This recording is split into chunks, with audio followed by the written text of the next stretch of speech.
Wow. Welcome to Targeted, the show for masculinity and success. And I'm your host, Atlas Aultman, former military commander turned best-selling author, now bringing you a podcast that you can use. We're sharing stories from highly successful men so that you can figure it out for yourself. Welcome. This is Targeted. Welcome back to the show. This is an awesome episode of Targeted, one that John Bates apparently wants to join me in because his pen's glowing. But anyways, I have in the studio with me someone you may have seen on Instagram. He's really big and he has a good following with a lot of the content that he pulls into mainstream media. So with me in the studio, in World War Studio today, is Dylan Warter. How are you?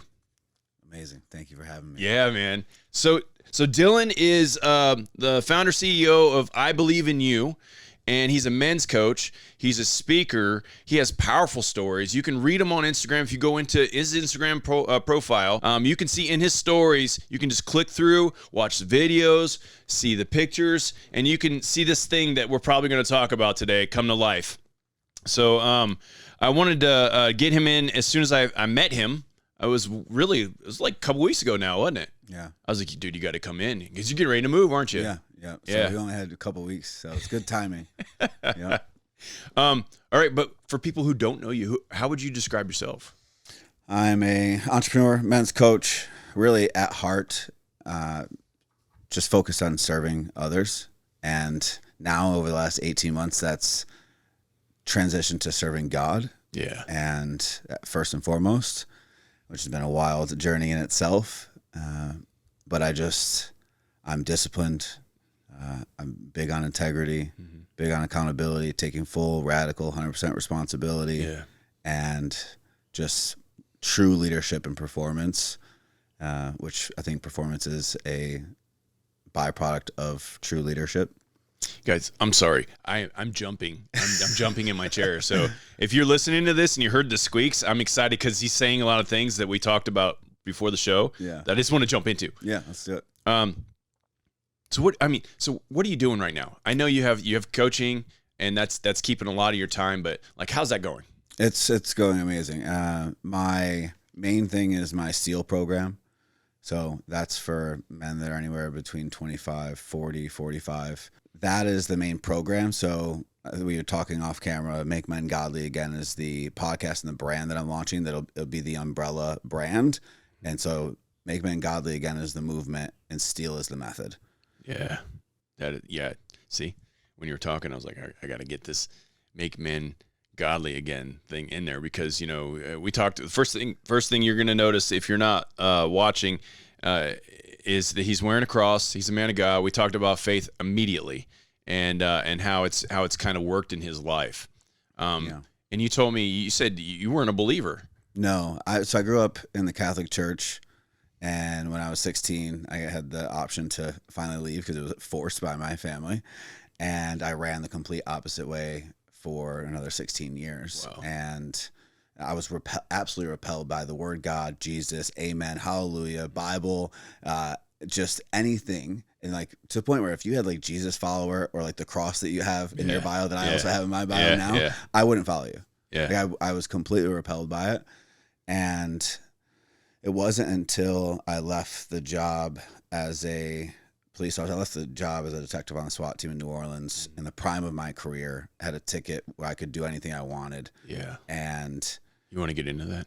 Yeah. You want to talk about that? But that was right around the time that a spiritual journey, new age spirituality started. And I was in that for about 4 years, having conversations with the universe and source and anything but God. Right. And until he finally called in September of 2023 and made it very obvious that he was calling.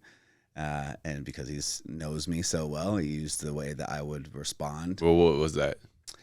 He used 3 conversations with men that I respected in business that I'd talked to previously plenty of times. We never talked about God. And in all 3 of those conversations within a week, those conversations turned into conversations about God. The last one specifically about the Bible.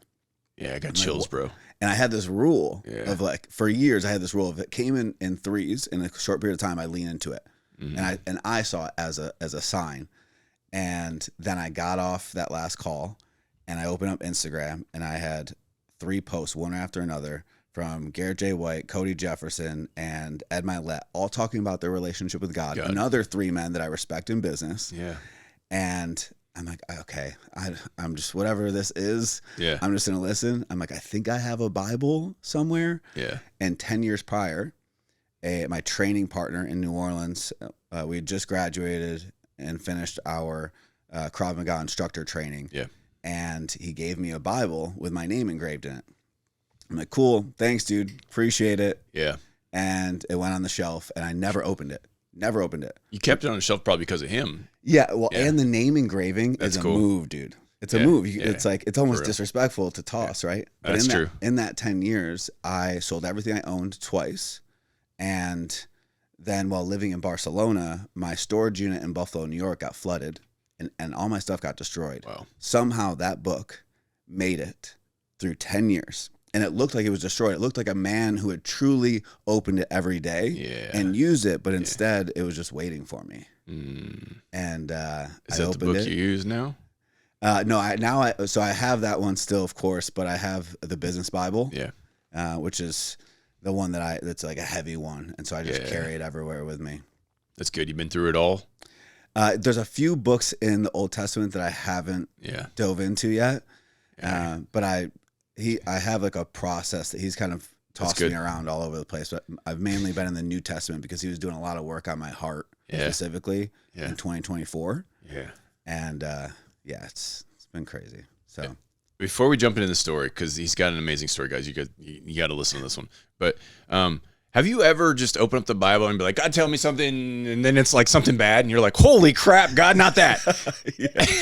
Yeah. I mean, and things where it's like you pray for something, but you don't know what the answer to that prayer is going to look like. And again, like that's what Make Men Godly again was like, I don't want to launch that podcast because the level of responsibility that comes with it, that's not what I was wanting to do. It wasn't the vision I had for my life. But he's asked me, it's like, I need you to create space for the vision I have for your life. Man. And so I'm just obeying, taking a knee every day to whatever he commands me to do. That's so, okay. So like if you look at his profiles, if you look at his socials, you're going to see where he was acting like a crack addict, like walking down the street. Yeah. You took on the roles of a great SWAT officer, a great police officer, and you were in the world. You can tell by the pictures, like you were in your job. That was what you were about. Yeah. Nothing else. Yeah. In your job. I was obsessed. Yeah. I loved it. And you had it set up, and then something traumatic happened. Yeah. Let's talk about that. So in October 2017, I requested off the first day all year to go to my cousin's bachelor party. And while I was at my cousin's bachelor party, my partner who was covering my spot that night was shot and killed, covering my shift. I was drinking at the time, and I didn't stop drinking for 150 days straight. And I just spent every night drinking and crying myself to sleep, staring at my gun, contemplating punching my own ticket. Wondering, like, he had a wife, 2 little girls, a little boy on the way. Yeah, I had none of that. I had a fiance, but every other night it would have been me that would have hopped out on that perimeter and engaged with that dude. And I wrestled it, and I watched the body camera footage over and over and over again, punishing myself to the point where I could see it right now between you and me, and I can hear it. And I can hear the last noise that he made and everything. Yeah. And I punished myself for a long time and just went into full self-destruct mode. And I destroyed my relationship with my fiance. We were newly engaged. Yeah. I 6 months before that had just proposed during Mardi Gras and stopped the parade. It went viral. Good Morning America, ABC News. Like, I had friends in France messaging me like, "Is this you?" And it was just a crazy time. But shortly, right at the end of that 150 days, she asked me to do a 40-day challenge with her, which ended up being Lent that year. I didn't know it because I wasn't tapped in at all. I did not believe in God at the time at all, especially after, like, that kind of solidified my disbelief. I believe you. Yeah. And then did the 40-day challenge, which was essentially like no alcohol, no refined sugar, no gluten, like work out every day. And I had stopped working out, stopped eating healthy. Yeah. It was just, I saw the pictures, man. You blew up. yeah. I had an extra 100, or I had an extra 50 pounds around my waist. And you felt like crap, I bet. Yeah. But I was, I just distracted myself with working 80, 120 hours a week. And then I'd be home drinking and setting up gun deals on my fake Instagram. Like I was still working at home. I was not present with her. Yeah. And shortly after that challenge, I'd got my shit together enough where I ended up getting on the SWAT team. Yeah. With the Tiger unit specifically, which was specializing in long-term investigations for serial armed robberies, murders, shootings, and just dealing with the... Yeah, Tiger's an acronym, right? What's that? Tiger's an acronym? Yeah, Tactical Information Gathering Emergency Response Team. So it's comprised of 23 of the best operators who are also detectives. Okay. Yeah. Yeah. So that was like the elite thing that everyone wanted to be on, and you got on it. Yeah. And then you never stopped working. No. Yeah. No, that's what men do, right? We Well, distract and we sedate. Yeah. Right? We distract ourselves as long as we could. And so I'd work as long as I possibly could. And when I couldn't work any longer, when I got my ass sent home, I'd take the long way home, checking out target locations, everything. Yeah. And then finally, when I ran out of other things I could do, then I'd show up at home and I'd pour myself a glass of whiskey and I'd be on the couch, but I wouldn't be there. Yeah. Not mentally. No. Yeah. Yeah. What's hard is, and I'm going to step into this a little bit. If you're listening or you're watching this, whenever you lose somebody like that, it hits different. But I mean, think about it this way: your best friend, right now, something tragic happened to him, and then you feel a guilt that's not yours, but you still feel it. Put yourself in that situation. Don't think about Dylan. Think about yourself right now. Like, how do you feel during that moment? I mean, that's a weight. And a lot of people look to answers, and you did. You said maybe alcohol, maybe I'll drown. Whiskey helps momentarily. But then you got to stop whiskey to go work. Then what? And that shit robs you of your day, and you go back to the whiskey to kind of drown it again. But it doesn't work, does it? No. So, I like the 3. You said I got the signs in 3. My book is called Rule 3. I'm a big believer in that. And most people don't understand the biblical roots of 3. Like Jesus really only had 3 friends, man. You know what I mean? Like, well, and I was 33 years old. That's nuts.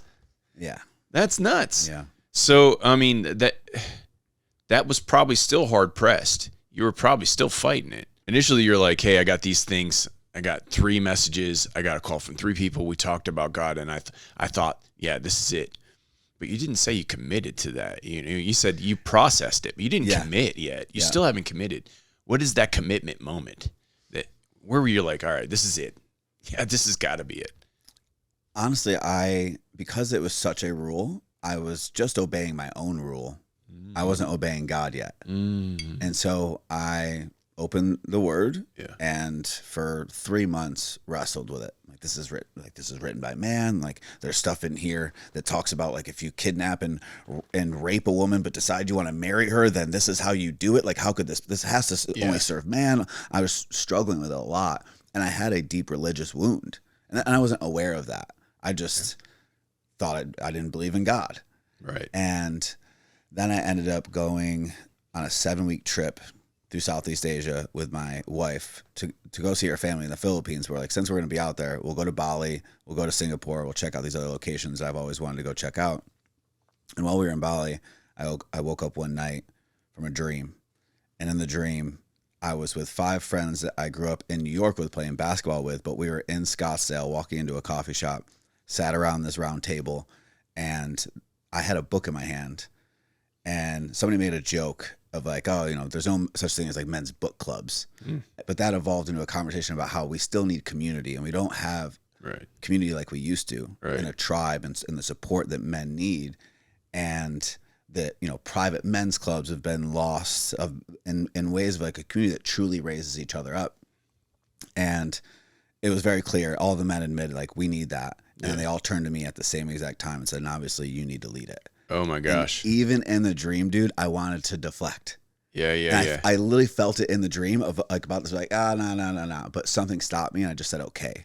and I woke up immediately. Hell yeah. And what was on my mind and heart in that moment was the word steal, a brotherhood, and a standard.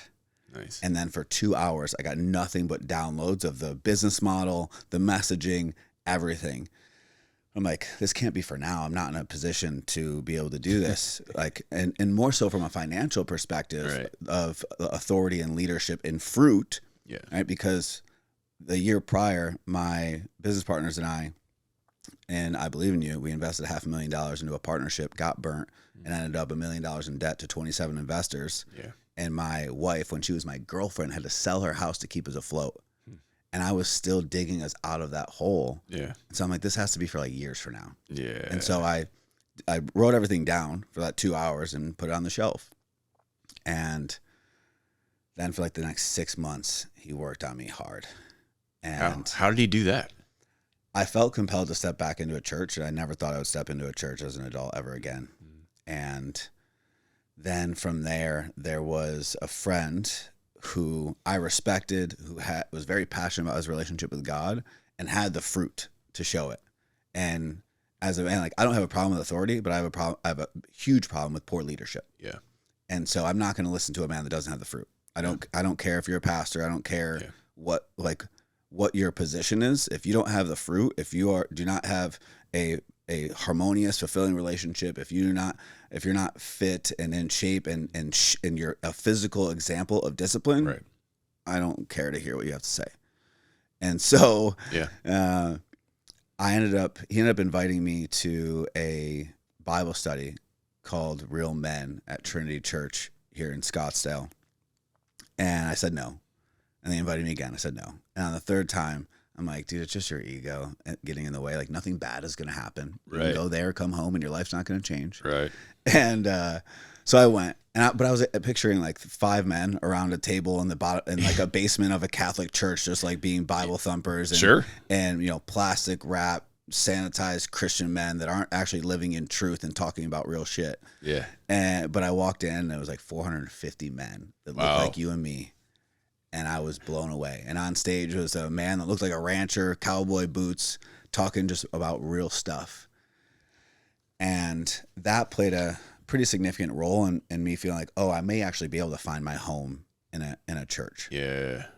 And that started the process of stepping into becoming a godly man, like learning what relationship looks like over religion. Yeah. Yeah. You said something, and I've heard it before. George Hayworth says that the problem with men right now is we don't have brotherhood. We don't have fellowship with each other. And so he's created a program that does a little bit of that to try to get people together. And he does like twice a year, like things where you go for a couple of days, but he does like build-ups. Is that what you're doing right now? Are you for that group? Or are you is it a weekly thing? Like, how often do you guys meet? Yeah, so we have the weekly group coaching and like brotherhood calls, and then I do monthly one-on-one calls with them to just dive deep into anything that's still holding them back from going to the next level. So I teach this pit to peak process. Pit to peak. Yeah, and so wherever they're at when they come in, that is the pit that they're in, and their behaviors and habits and their lack of dealing with their emotions and lies. Yes. Lies, just like not living in truth at all, not looking at the actual facts, right? Because the truth and facts are very different. Truth can be our stories around why we're in this place, and that's our truth. That's our truth, and that ends up becoming an excuse. But if we look at the facts, right? Yeah. Of your financial situation, of your body fat percentage, yeah. Right? Of the actual relationship you have, how often you're having sex, how often you're having open communication, whether or not your woman actually feels safe to come to you to address something, or if she has to hold it inside, which then leads to resentment, which then builds a wall between the two of you, which then all of a sudden you're not attracted to each other. Yeah. You don't feel respected or appreciated as a man, and so then another woman throws eyes at you, and you start to entertain shit. Yep. And that spirals. It does. Right? So we meet weekly. They have a full curriculum that they go through, and a system. So the system that I used. I think you'd mentioned it too. Like I spent over $100,000 on coaches and courses and mentors and masterminds and all this stuff when I was in my own pit. When I left the job as a police officer, I was 50 pounds overweight. I was alcoholic, depressed, suicidal ideations, all this stuff, and walked away from my job and called off a wedding in the same year. And I lost my discipline, lost my confidence. I was like, all of a sudden I'm like worried about her cheating on me. Yeah. All this stuff because of the man that I see in the mirror and how disappointed I was. Because who you became. Yeah. Over the process of a short period of time, probably for you. It's like you wake up and you're like, what the hell happened? Yeah. And so I had this idea of like, okay, well, if all I did was I got truly honest with where I'm at, where I want to be, and I can quantify it, and then I can figure out what agreements I would like create strategic agreements and actually keep them. And that's all I focused on was just keeping my agreements. Yeah. Then I would, because the way that belief and confidence and trust is built and destroyed is by either keeping or breaking our agreements. That's so every time you say you're going to do something, you don't do it, you strip away at that childlike confidence you used to have. Yeah. Right. And so our confidence is a sum of all our kept or broken agreements. And so I'm like, if I could just do this. That's amazing. And then the next thing was I need to take responsibility. So this victim mindset and all these stories of like something tragic did happen, but I can either let that destroy me or I can let it build me. Right. And I did let it destroy me for almost 2 years. And then I let it build me. That's good. Well, and the last part was giving recognition, right? Because we try to deflect and we don't want to receive recognition or give ourselves recognition for the discipline that I'm creating. And so it became the KTG system, which has now become the STEEL system, but it was just keeping agreements, taking responsibility, giving recognition. And that's all I did for a couple of years. And I just applied it to every single area of my life and transformed every single area of my life. That's so good. That's so good. I just had Casey Marquette in here. And he's a phenomenal guy. Right now he's working in the world of AI, and he's developed ways to do a lot of things that we used to do, like tasks we didn't want to do. So he's like, here, I figured this out. And he's doing quite well. But what he called that was a say-do ratio. He goes, I have 100% say-do ratio. If I say it, I do it 100%. Yes, I love that. Say-do. And I was like, say that again. And I wrote it down. Yeah. And when we were talking about that, I'm like, that is a hallmark of the things that I continuously hear in the show. Like in order to get there, you have to put it in your head that you're going to do it, and then it has to be an action. Yeah. So I like that there's a process for that, because a lot of people don't. They'll say stuff, and that's where it ends. Yeah, but it's like that's the foundation of trust. Yeah. Which is the foundation of every relationship with yourself, Yeah. with your romantic partner, your wife, and with God. Yeah. And so if you don't have that, if you're not cultivating that within yourself, you can't cultivate it within your relationships with anybody else. I'm gonna dive off a little bit, something that interests me, and I want your thoughts on it. So God made Adam and Eve, right? And then he made Adam first, and he's like, ugh. He probably needs somebody to help him. So he made Eve, right? And then society has twisted that from that time to now, saying women don't need men. And it's quite the opposite. Men don't need women, and they find women that will bring them down sometimes. Do you believe that, or what's your thoughts on man and women relationships? Like when a woman isn't helping, what happens?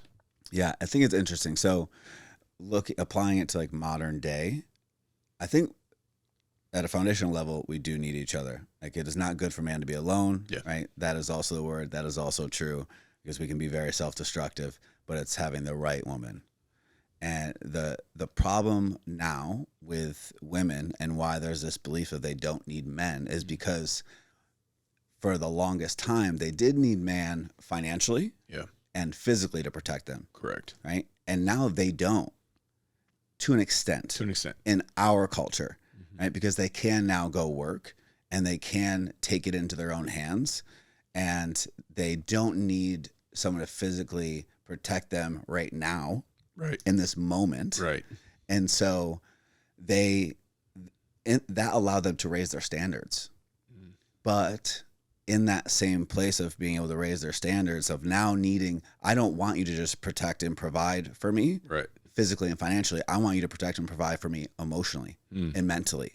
And now that is the standard. It is not enough for a man to just be able to protect and provide anymore. You Right. can have all the money in the world and you can be in great shape and be able to protect them physically. But if you cannot connect with them, if you cannot hold space for them, if you are continuously reacting emotionally, you can't control your emotions, and she can't feel safe with you emotionally. And if she can't feel safe with you emotionally, the level of stress that comes from that increases her cortisol, which then converts her estrogen into testosterone. And then she is deep in her masculine and she can't desire or enjoy intimacy with you at all. Right. And so the result of your relationship absolutely comes down to your leadership and performance. Absolutely. Right.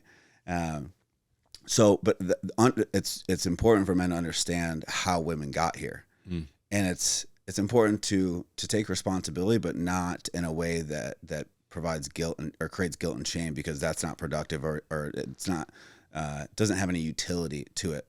Not nearly as much as just taking responsibility. And the reality is that most of these women that are deep in their masculine, that have that mindset, they couldn't depend on their father.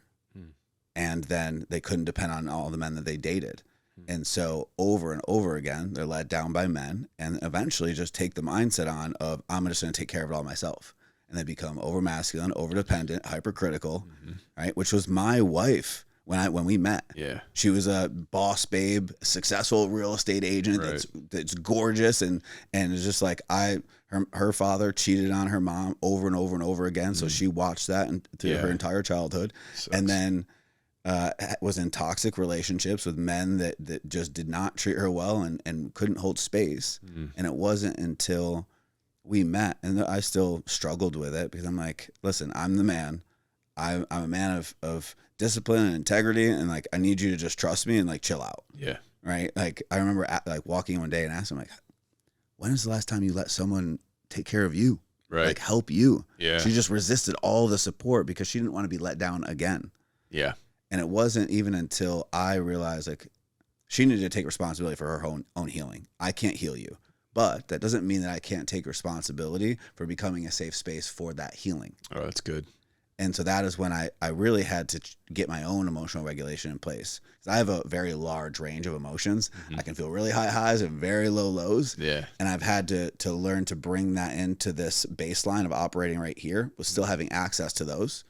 And in order to be the man that could help facilitate that healing, so I could have the soft feminine woman that I do now have.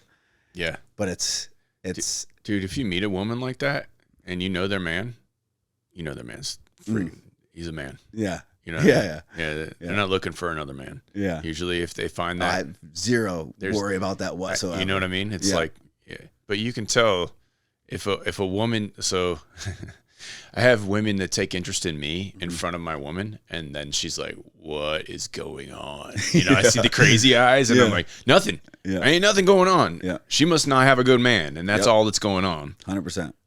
So wow, I like how you did that. 'Cause the Bible was written in a time where those things were the things the man does, and there was a separation period there where the man would go to work, and there was work at home.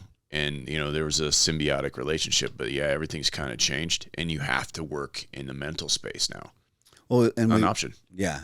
And we went from 100% roles, right? Man goes to work, provides for the family, woman stays at home, takes care of the kids. And then because of women's rights changing and all these things evolving through our culture, we then swung to 50-50. Yep. To the complete other side of the pendulum. And as we normally do as humans, we overcorrect, and then we have to find balance. And now we're on our way to balance, because the reality is I think that the 50-50 relationships is leading to the 50% divorce rate, which I think is actually now up to like 70. I think it's more. Yeah.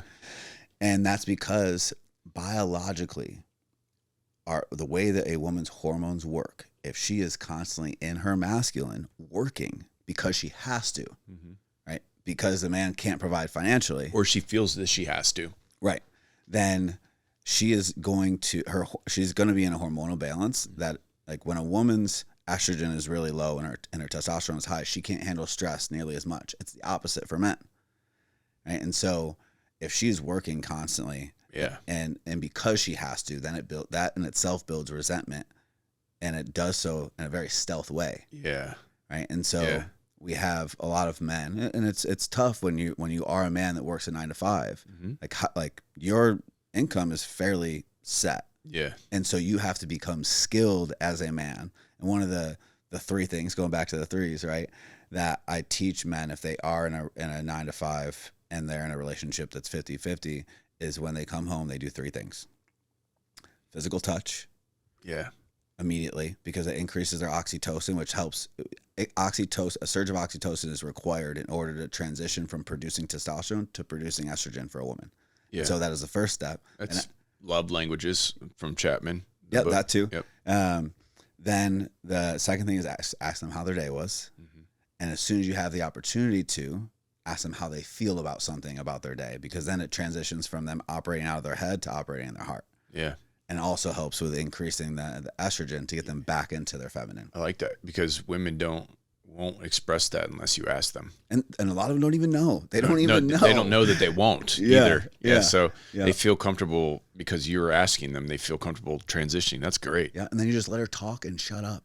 Yeah. That's the hardest thing for a man. Yeah. Well, that's because a lot of times when they are stressed out and they're trying to express something to you, you identify the problem as the thing that's stressing her out. But the real problem is that she has to talk about it.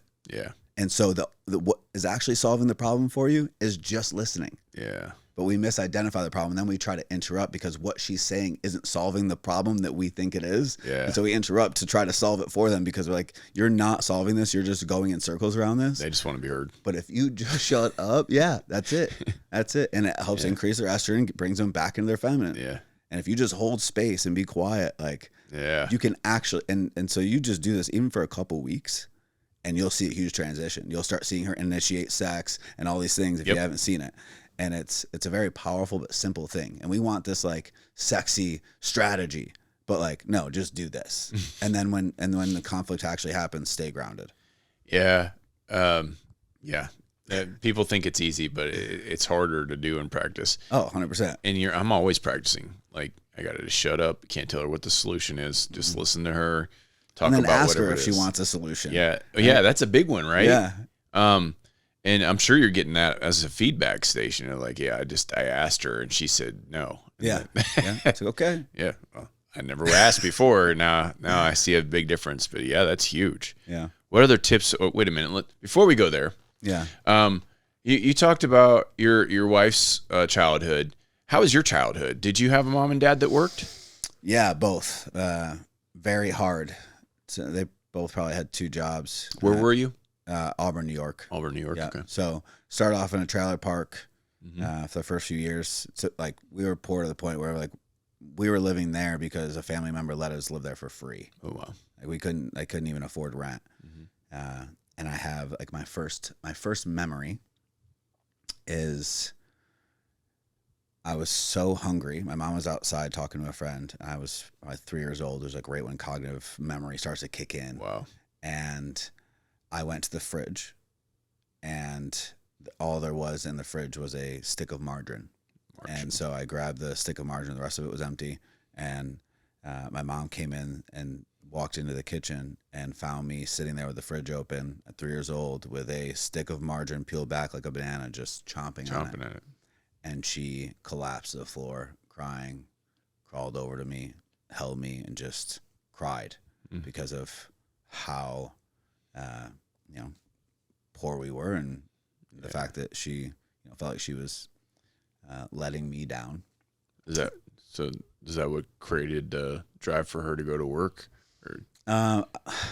think just because my dad, very hardworking man, but he grew up like as a criminal and drug dealer and gangbanger and in and out of jails when he was young, and dropped out of school in 9th grade. And so his skill, he was a craftsman as far as like remodeling houses. Okay.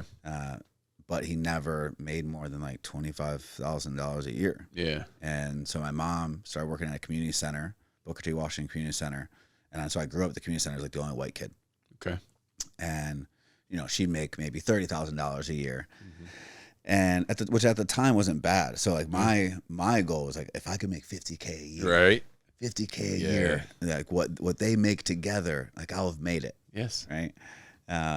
So I think she wasn't inspired to work. She had to work. Yeah. So which led to resentment because my father couldn't provide. When was this? In the 90s? Yeah. 90s? Yep. Yeah. And so I watched them fight constantly about money my entire childhood, and I watched it destroy them. And they probably divorced 10 years later than they should have. My dad left on Christmas when I was 20 years old, and he stuck around for 10 years more because the thing is, and I didn't realize this, he cheated on my mom, and I hated him for it. And I had this whole thing of like, oh, I'm going to be a better man than my father. And then everything happened in New Orleans, and I'm working on myself, and I'm trying to be a better man, and I'm trying to heal from this whole thing, and I'm trying to stop destroying myself to make sure I don't destroy this relationship. Yeah. And the resentment had built up so much that now, like, we're not having sex. If we do, it's like maybe once a month, and it's like feels like service sex. It's just pincushion sex. It doesn't, like, she probably doesn't even want to be there. And luckily, I was only lasting like a minute because I was so unhealthy that she probably didn't want to be there. So she probably didn't hate it. And then she ended up getting pregnant, like, in the one time that we had sex, and didn't want to keep it because of the man that I was becoming. How did you feel in that moment? Like, how did she drop that news? Dude, I was so in my own world. Like, I really was working so much, still distracting myself. And I really loved what I was doing, but I was also using it as a way to not deal with everything. Yeah. And so at first it went from, I don't think we should do this, but didn't explain why. And I was just trying to be very supportive. Yeah. And then it went to like, let's keep it. Yeah. And I'm like, okay. Like, I started preparing to be a father, told my parents that we were having a kid. Oh, really? Wow. So the parents knew. Yeah. And then 2 weeks later, she told me, she's like, I can't do it. And so September 22nd, 2018, we went to the clinic, and she had an abortion. And it still didn't like fully set in for me of like what that meant. Like, we didn't end the relationship for another year. Yeah. Well, okay. I want to talk about that because I know people or someone's listening that's probably going through a similar situation. Like, this is a decision, and I have beliefs. Everyone has their beliefs, and we live in a country that can do that. Thank God. That's a discussion, and but it's a hard thing to go through. I have now repented heavily for not fighting for it, because I do feel like, and there's two sides of it, right? I'm like, I don't want anything of my past to change because of where I'm at now. Right. And then there's a side of it of like, I just let her do what she felt was best for her. And so at that time I was pro-choice. And now I don't feel that same way. But at the same time, I'm like, I'm not here to tell you what you do with your life. So I was in the comments in one of my own posts, Yeah, I know. You ever do that? Yeah. So the post was, a recent study has found that roasting your friends in a healthy manner builds the relationship to a stronger level. You should be quick to roast your friends and give them crap. Yeah. You know what I mean? And the men do that all the time. Yeah. So, thousands of people, I think it's like 100,000 people have liked it now. You know what I mean? And then there's comments in there like, I don't believe this. This is stupid. I'm like, you don't believe in science. Okay. And they're like, yeah, like, I feel. And I'm like, well, facts don't care about your feelings. Yeah. Now it's on, right? Yeah. It's like, oh, well, I see you're a Christian. And I'm like, yes, I am. Yeah. And they're like, well, how could you roast your friends? I'm like, this is all playful. And clown face emoji. Yeah. Are you calling me a clown? Apparently I can't be pplayful with you. Yeah. You know what I mean? No, you can't. So it's consistently like this, where I don't care what your decision cycle is. It's your decision, man. Yeah. I'm not judging you. Yeah. Christians don't judge people. Yeah. Well, not supposed to. That we're not. Yeah. Well, we do sometimes. Yeah, there are some Christians that do that. But like, I don't judge people. Yeah. I'm not going to sit here and judge you. That's not for me, man. Yeah. Because in my belief system, it's not for me. God will deal with that. Yeah. But you know how much weight that relieves from my life? Like you're in my comments, you're in my comments. It's on a post that's getting 1 million+ views, telling me I'm wrong when a bunch of people and science don't believe in you. And then the answer was, well, you know, the Bible is not science. Science keeps proving the Bible correct. Yeah. So let's go there. You want to go? I'm done. I'm not doing this anymore. Yeah. And then I have to stop. And then I got, you know, well, I'm glad we talked about this blessings. And I'm like, blessings? Where'd that come from? Blessings to you too, brother. You know, it's just interesting, like that people would take a perspective. But here's the other thing. When you give that to God, and when you give that weight of other people's opinions to God, it relieves you of something, man. And like you get to move on and do stuff. Like you've now told me a couple stories where you felt guilty. And then how did that guilt go away? Yeah. Has it gone away? You know what? This last year was the 7th anniversary of Milk Dud's murder. My partner's name was Marcus Milk Dud McNeil. Yeah. His nickname was Milk Dud because he was just black, bald head. Okay. And the hood gave him that nickname. But this last year, I still felt it a little bit, and I was surprised by it because I felt like I have freed myself from it.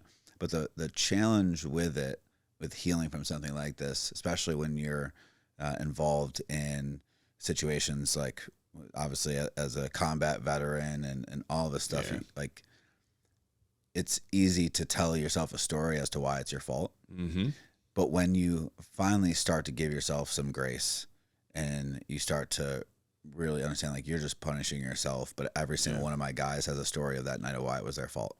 Every single one of us has a reason. Yeah. But at a certain point, the guilt that comes with the idea of healing and freeing yourself from it sometimes becomes heavier than the original guilt that you had in the event that created it. Yeah. And so then you feel bad about healing and freeing yourself from it. And so you hold yourself in to it and continue to the self-punishment and the self-sabotage. And that was probably the biggest challenge, because then I feared judgment from my guys of like, you know, they're still all on the job, except for the dude that shot and killed the dude that the perp. Mm-hmm. He left as well. But they're still there and still battling with it, still, you know, coping with alcohol and whatnot. And so for me to like talk about it this way and not be really emotional right now, I started to feel like, what if they see this and they feel like, right? And so that was part of the fear of judgment. Yeah. And in healing from it. And I think that's something that a lot of men don't talk about. And part of that's probably just our own lack of self-awareness around like what's causing us to be in that place. But it's a success model. Like if you look at this as like you have to go through a lot of trials and tribulations. People always see the results and they're like, must be nice. I'm like, bro, you don't know how many things I had to sacrifice to be at this mental level that I'm at now. Like to be able to talk about it without breaking down. Yeah. Right. Yeah. Let's talk about something real now. Yeah. You said you watched the body camera footage. Yeah. Like technology allows you to relive that moment, and that's not a good thing. Yeah. Like, I've never talked about this, but like I've watched films and I've seen things through other people's lenses that I probably shouldn't have seen. Yeah. And it's messed with me at a deeper level than I think I thought it would. Yeah. But it messed with me. And no one talks about that. No one talks about that demon. Yeah. That devil you have to conquer. Because, you know, if you heard about it 20 years ago, would you process it differently? You'd probably still feel a little guilty, but you wouldn't be able to relive the moment and then feel it deeper. Mm-hmm. And I think that solidifies more in our society now. I don't know. What are your thoughts about it? Yeah. I mean, I still, it's so crazy. I still have videos of like really brutal murders on my phone that I for some reason just like haven't deleted. I don't go back and look at them, but I haven't been able to delete them. And they're through the lens of other people. And I think there's the people that that haven't lived it, that Right. want to see it because they want to be able to resonate. And then there's the people that have actually lived it. And I don't know, there's something deep in the psychology of that that I don't even fully understand. Like, I don't know why I still keep these on my phone. And I haven't really dug into it because it's like I don't go back. If I went back to them often, like I've got cases of like cartel murdering entire families and stuff that like why do I still have this on my phone? I have no idea. Yeah. But yeah, I don't know if I have a good answer for you on that one. I think it's something that, like, for me, the fact that I can still hear everything. I got like the last image on the body camera was of him on his back looking up at a street light, and it was an old style street light. And so I have something now with these old style street lights because it was the last thing that I saw.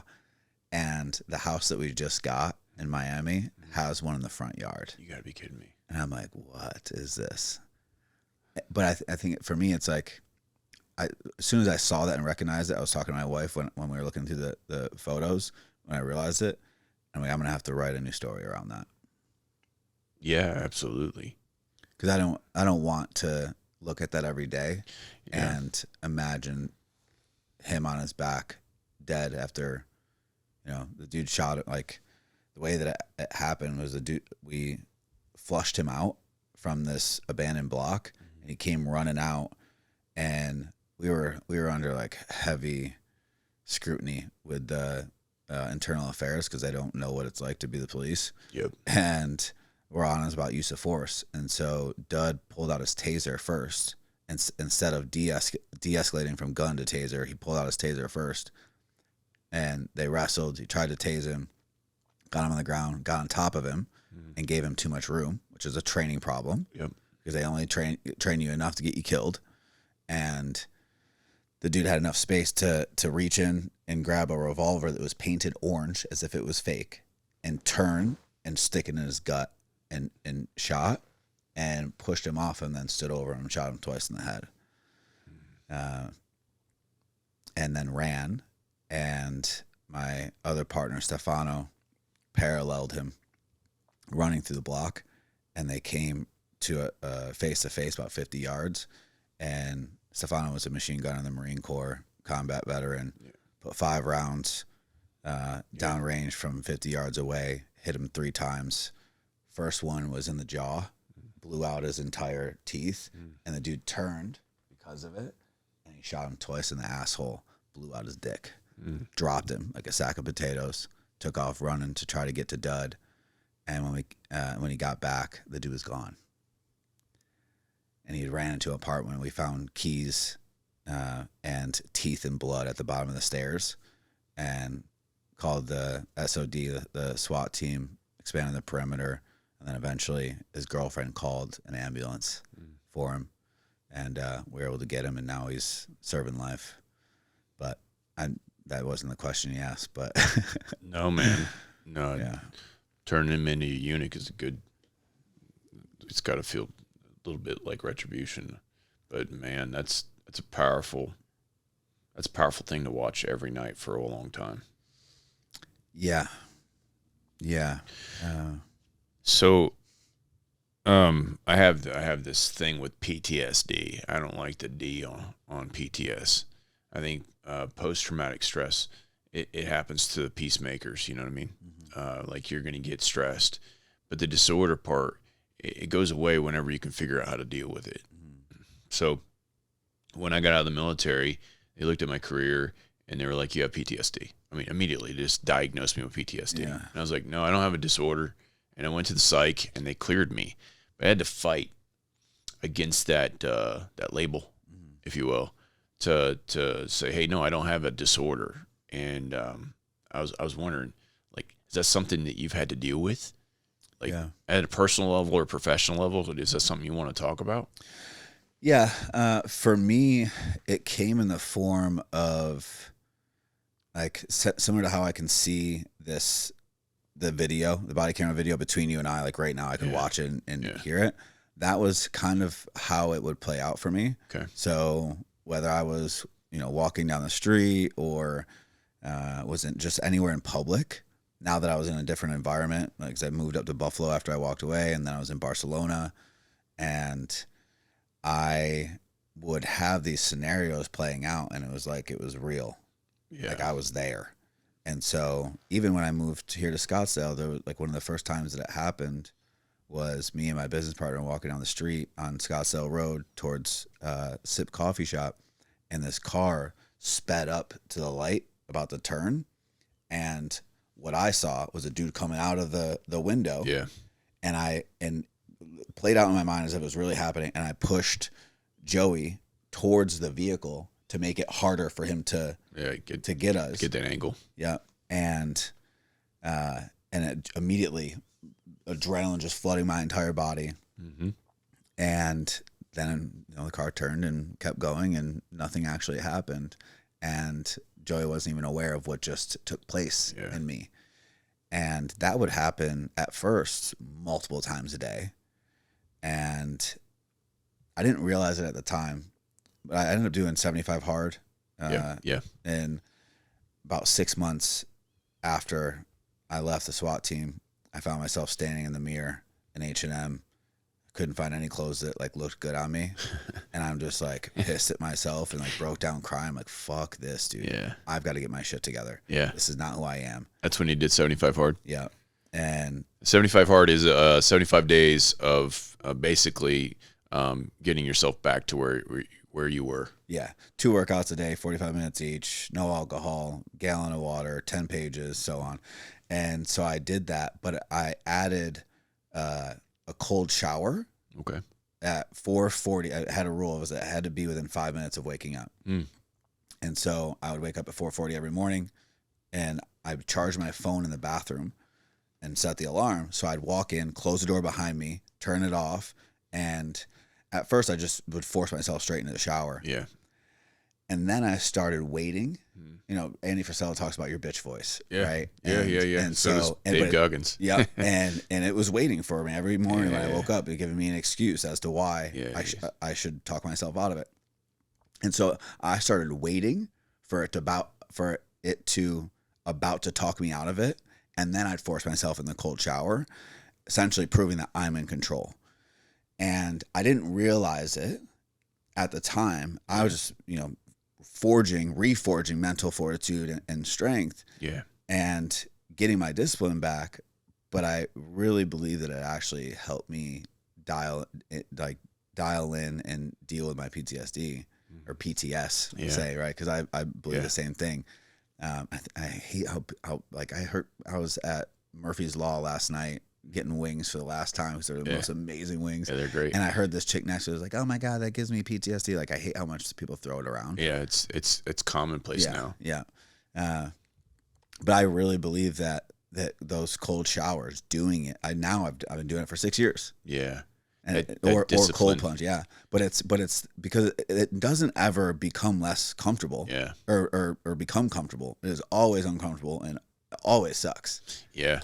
But to continuously prove to myself and start my day off with the hardest thing I could do. Yeah. That is what has really helped me. Like, I still, to this day, like probably every time I'm in church, it happens. Yeah. Where I have this whole like scenario that plays out for a second. I get this quick adrenaline rush of an active shooter situation. Yeah. At church. Yeah. Yeah. And just any restaurant, like it just still happens, but it doesn't bother me anymore. I just acknowledge I'm okay. Like, that's okay. Yeah, but you have to go through it. You have to do the did before you do the talking about it. Like, you have to understand it, what it is. Yeah, I went probably a year without talking about it at all. Yeah. Nobody really knowing what was happening. Yeah. And then you're in your own head thinking how you can replay it, make yourself stronger. But I'm with you, man. Those things, the cold shower is a great one because no one wants to take a cold shower. Yeah, I don't have any studies on whether or not that helps with it. But, I mean, besides my own case study of me. It's in the book called The 5 a.m. Club. Oh, really? Yeah, there's a study about it. And, yeah, it's one of those things. It's a practice you can do. The connection in a man's brain between the things they don't want to do and their actual action of doing it, it's proven that you become more successful in many areas whenever you do that. And as a man leading a house or, a relationship, whenever you make the decision on where you're going to go to dinner, that's something that's hard for people to do. I mean, that's their hard. But whenever you figure it out and you can go into that space and make it happen, like you should, like you're supposed to, that bitch voice, whatever it's called, for you, it's something you have to overcome.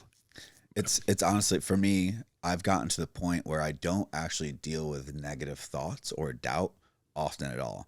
To the point where, you know how when you hear the beginning of a song, like the first 3 seconds, immediately what song it is? Yeah. That is how quickly I can identify negative thoughts and press next. I love it. But it's been through that practice. I don't know. I mean, I'm very disciplined in all these things, like just mastering the mundane of just doing the same things every day because I know that they work and bring the results. Yeah. But it's that one that I truly believe has given me the most mental strength to be able to actually control my thoughts. Yeah, I love that. Stay with us as we stay on target with another awesome episode coming up next. We'll see you there. And subscribe to Targeted Now. As an ambassador to buckedup.com, I get to give you our special discount. That's Atlas25 when you go to buckedup.com to get that special discount. Only for our listeners, Atlas25. Go to buckedup.com now.